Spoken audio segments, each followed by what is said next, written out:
कार्य पुस्तिका गणित ज्ञान कक्षा 5 पाठ 6 लघुत्तम समापवर्त्य और महत्तम समापवर्तक।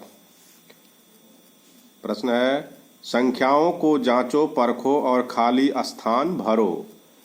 पहले इसको जांच परख कर देखना है, उसके बाद आगे के प्रश्नों में खाली जगह को भरना है। तो ये संख्याएं दी गई हैं 6, 9, 11, 40, 119, 164, 248, 746, 982 में 2 से पूरी विभाजित होने वाली संख्याएं हैं। तो यहाँ संख्याएं लिखी गई हैं 6, 40, 164, 248, 746 और 982। तो ये कैसे पता करेंगे कि ये कौन कौन सी संख्या 2 से कटेगी? तो सीधा सा फार्मूला है कि अगर किसी संख्या के अंतिम अर्थात इकाई के अंक पर 0, 2, 4, 6, 8 है तो वो संख्या 2 से पूरी विभाजित हो जाएगी। तो यही फार्मूला लगाकर हम संख्याओं को छांट लेंगे। अब अगला प्रश्न है 11, 15, 29, 39, 42, 242, 243, 357, 459, 909, 959 में 3 से पूरी विभाजित होने वाली संख्याएं हैं। तो 3 से विभाज्यता का नियम है, जो भी अंक दिए गए हैं, जो भी संख्या दी गई है, इसके अंकों को आपस में जोड़ देते हैं। अगर उनका जोड़ जो है वो 3 से पूरा विभाजित हो जाए तो संख्या पूरी विभाजित हो जाएगी। जैसे 1 और 1 जोड़ेंगे तो आएगा 2 और 2 3 से विभाज्य नहीं है तो ये संख्या विभाजित नहीं होगी। इसी तरह से 1 और 5 जोड़ दे तो हो जाएगा 6 और 6 3 से पूरा कट जाएगा, इसलिए ये 3 से पूरी विभाजित हो जाएगी। इसको यहाँ लिख लेंगे। इसी तरह से 29 में 2 और 9 है तो 9 और 2 11 होगा, ये 3 से नहीं कटेगा तो ये नहीं होगा। ये 39 में 3 और 9 है तो इसको जोड़ देंगे, 9 3 12, 12 3 से कट जाएगा, इसलिए 39 विभाज्य है। इसी तरह से देखकर यहाँ संख्याएं लिख लेंगे। इसमें 15, 39, 42, 243, 357, 459, 909 ये 3 से पूरी विभाजित हो जाएगी। अगला प्रश्न 12, 15, 104, 157, 198, 224, 242, 422, 516, 956, 800, 1200, 1612 में 4 से पूरी विभाजित होने वाली संख्याएं हैं। तो 4 से विभाज्यता का नियम है कि अगर किसी संख्या के इकाई और दहाई का अंक जो है वो 4 से पूरा कट जाता है तो वो चाहे जितनी बड़ी संख्या हो वो 4 से पूरी कट जाएगी। तो इसमें देख लेते हैं। अब इसमें इकाई और दहाई ही है, 12 है, 4 से पूरा कट जाएगा तो ये संख्या 4 से विभाजित हो जाएगी। कोई और संख्या देखते हैं, जैसे ये 516 है तो 516 में इकाई और दहाई ये 16 है तो 4 से पूरा कट जाएगा, 4 चौक 16 तो ये संख्या पूरी कट जाएगी। इसी तरह से इसको देख लेंगे। तो इसमें जो संख्याएं विभाजित होंगी वो है 12, 104, 224, 516, 956, 800, 1200, 1612 ये संख्याएं 4 से पूरी विभाजित हो जाएंगी। अगला प्रश्न 30, 33, 35, 40, 235, 440, 555, 660, 1000, 1155 में 5 से पूरी विभाजित होने वाली संख्याएं हैं। तो 5 से जो विभाज्यता का नियम है, यदि किसी संख्या के अंत में 0 या 5 है इकाई के स्थान पर तो वो संख्या 5 से पूरी विभाजित हो जाएगी। और इसी को देखकर इसमें से छांट कर संख्या लिख देंगे। इसमें लास्ट में 0 है तो ये कट जाएगा, इसमें 5 है ये कट जाएगा, ये 3 है तो नहीं कटेगा, इसमें 5 है कट जाएगा, 0 है कट जाएगा, 5 है कट जाएगा। इस तरह से देखकर इसमें संख्याएं भरेंगे। तो इसमें जो 5 से विभाजित होने वाली संख्याएं हैं वो है 30, 35, 40, 235, 440, 555, 660, 1000, 1155। अगला प्रश्न एक संख्या 5 और 6 दोनों का गुणज है, उस संख्या के बारे में निम्नलिखित में से क्या कहा जा सकता है? तो 5 और 6 दोनों का गुणज है तो संख्या हो जाएगी 5 × 6 30। तो इसमें देखेंगे क्या सही है। इसके लिए पहला दिया है यह 2 और 3 से विभाज्य है लेकिन 5 से नहीं, तो ये गलत हो जाएगा। ये 5 से भी विभाज्य है तो ये गलत हो गया। यह 2 और 5 से विभाज्य है लेकिन 3 से नहीं, तो ये भी गलत हो जाएगा क्योंकि 3 से विभाज्य है। यह संख्या 2, 3 और 5 तीनों से विभाज्य है तो इसका ये उत्तर सही है।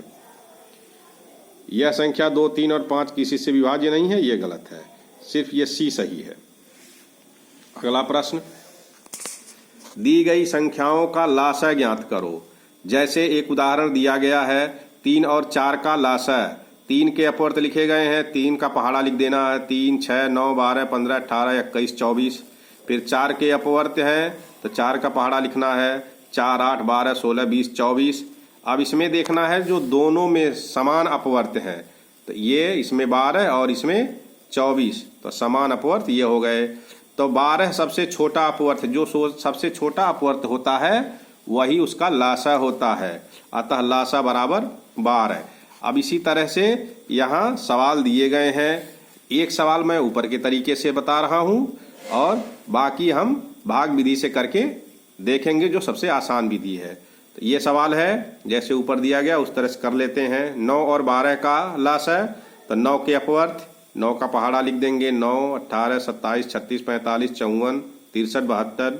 12 के अपवर्त, 12 का पहाड़ा, 12, 24, 36, 48, 60, 72। अब इसमें देखेंगे समान अपवर्त, तो इसमें 36 दोनों में है तो ये समान हो गया, और 72 दोनों में है ये समान हो गया। ये समान अपवर्त हो गया 36 और 72, और इसमें सबसे छोटा है 36, तो लासा हो गया 36। अब इसको भाग विधि देख लेते हैं। 6 और 9 का लासा है, तो इसमें 6 और 9 लिख लेंगे और इसमें सबसे छोटी संख्या से पहले काटेंगे, दोनों को काटेंगे, जो नहीं कटेगा उसको वैसे ही लिख देंगे। तो 2 से काटे, 2 तियाएं 6, 9 नहीं कटा लिख दिया। फिर 3 से काटेंगे, 3 एकम 3, और ये 3 तिरिक्का 9। फिर 3 से काट दिया, यहाँ 1 आ गया, और 3 एकम 3। जब नीचे दोनों सब तरफ 1 आ जाए तो ये जो दिए गए हैं अभाज्य गुणनखंड, इनका आपस में गुणा कर देते हैं। तो लासा बराबर हो गया 2 गुणे 3 गुणे 3, 2 गुणे 3 गुणे 3, 2 तियाएं 6, 6 तिरिक 18। इस तरह से इसका उत्तर आ गया 18। अगला प्रश्न है 6, 9 और 12 का लासा है, तो इसमें 6, 9 और 12 लिख देंगे, काटेंगे 2 से, 2 तियाएं 6, 9 नहीं कटेगा, 2 छक्का 12। फिर 2 से काटेंगे, 3 नहीं कटेगा लिख देंगे, 9 नहीं कटेगा, 6 कट गया, 3 आ गया। फिर 3 से काट देंगे, 3 एकम 3, 3 तिरिक्का 9, और 3 एकम 3। अब चाहे यहाँ एक बार 3 से काट सकते हैं, सबके नीचे 1 आ जाएगा, नहीं तो ये मान लेंगे कि ये भी इसका एक गुणनखंड है, तो इनको लिखेंगे और फिर इसको भी लिखेंगे। तो 2 गुणे 2 गुणे 3 गुणे 3 यहाँ लिख देंगे और गुणा कर देंगे, 2 दूना 4, 4 तियां 12, 12 तियां 36। इसका एलसीएम आ गया लासा 36। इसी तरह से अगला सवाल है 9, 12 और 18 का लासा है, ऐसे ही काट देंगे, 2 से काटेंगे, ये 9 नहीं कटेगा लिख देंगे, 2 छक्के 12, 2 9 18। फिर 2 से काटेंगे, 9, 2 तियाएं 6, और ये 9। फिर 3 से काट देंगे, 3 तिरिक्का 9, 3 एकम 3, 3 तिरिक्का 9। फिर 3 से काट देंगे, 3 एकम 3, 1 हो गया, 3 एकम 3। तो ये इसका गुणा करेंगे, 2 गुणे 2 गुणे 3 गुणे 3, तो यहाँ लिखेंगे 2 गुणे 2 गुणे 3 गुणे 3, 2 दूना 4, 4 तियां 12, 12 तियां 36। इस तरह से इसका एलसीएम आ गया 36। अगला प्रश्न 8 अंकों की एक संख्या 2 0 1 0 1 और खाली जगह है 1 7 को 9 से विभाजित करने पर पूरा विभाजित हो जाता है, तो खाली स्थान की जगह कौन सा अंक आएगा। तो 9 से विभाज्यता का नियम यह है कि जो जितने अंक दिए गए हैं उन सबको जोड़ दो, अगर सब जोड़ने पर जो आ रहा है वो 9 से विभाजित है तो चाहे जितनी बड़ी संख्या है वो पूरी पूरी विभाजित हो जाएगी। तो अब देखेंगे 2 1 3 1 4 1 5 और 7 5 12। अब 12 में क्या जोड़ दें जो 9 से पूरा पूरा कट जाए इसमें से, तो 0 जोड़ेंगे 12 ही होगा, 12 में 3 जोड़ेंगे 15 होगा, 9 से नहीं कटेगा। और 12 में अगर हम 6 जोड़ दें तो 12 6 18, ये 9 से कट जाएगा, 9 दूना 18, अर्थात यहाँ आ जाएगा 6। अगर यहाँ हम 6 लिख देंगे तो ये संख्या 9 से पूरी पूरी कट जाएगी।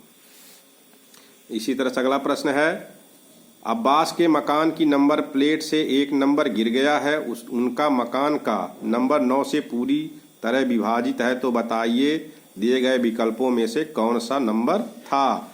तो वही उसी तरह से प्रश्न है, ये 3 अंक हैं, इनको जोड़ देंगे, 5 और 9 14।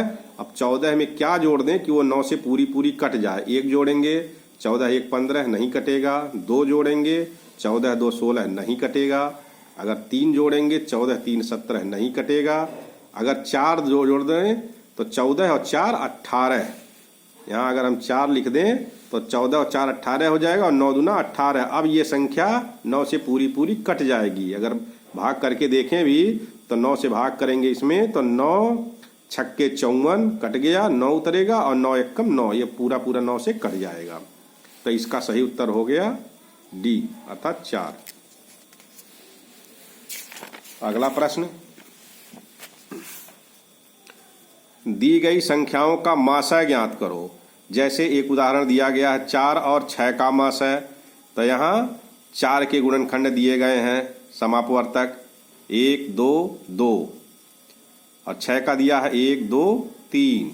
4 और 6 के समान के समापवर्तक 1 और 2 और मासा सबसे बड़ा समापवर्तक होता है, तो इसमें 2 सबसे बड़ा है तो 2 हो गया।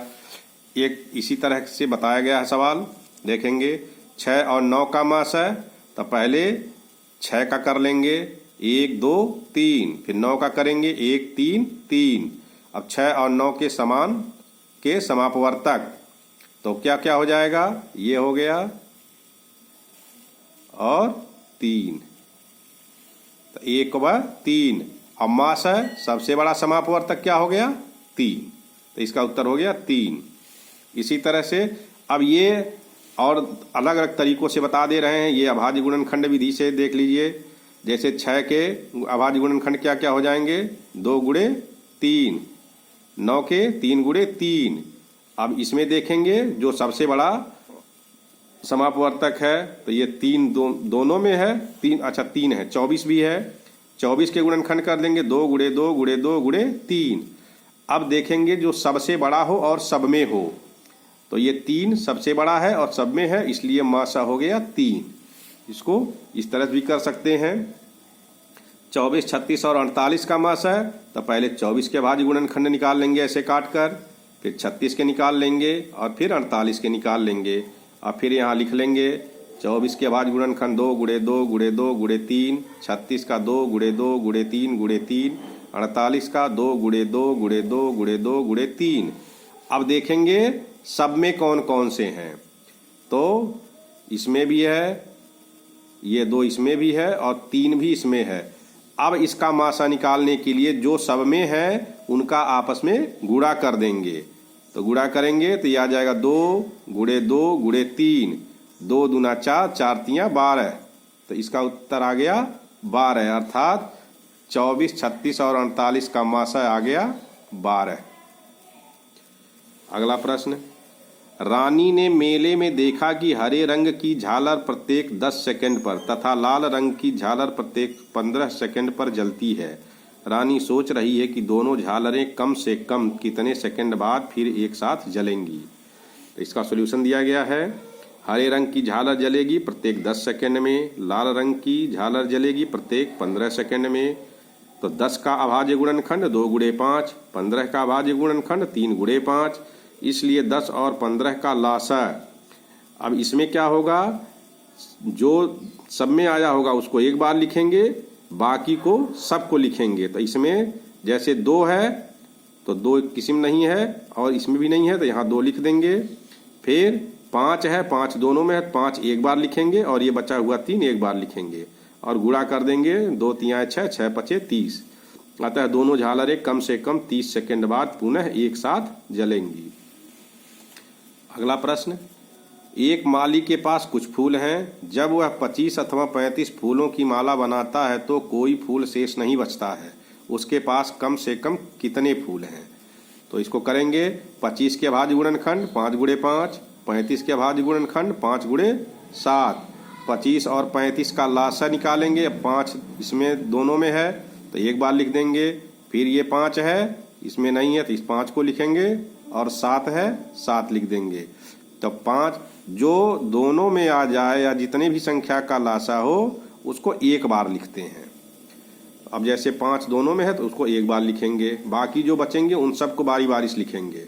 तो 5 गुणे 5 गुणे 5, तो 5 पचे 25 और 25 सते 175, तो उत्तर हो गया। अतः माली के पास कम से कम 175 फूल हैं।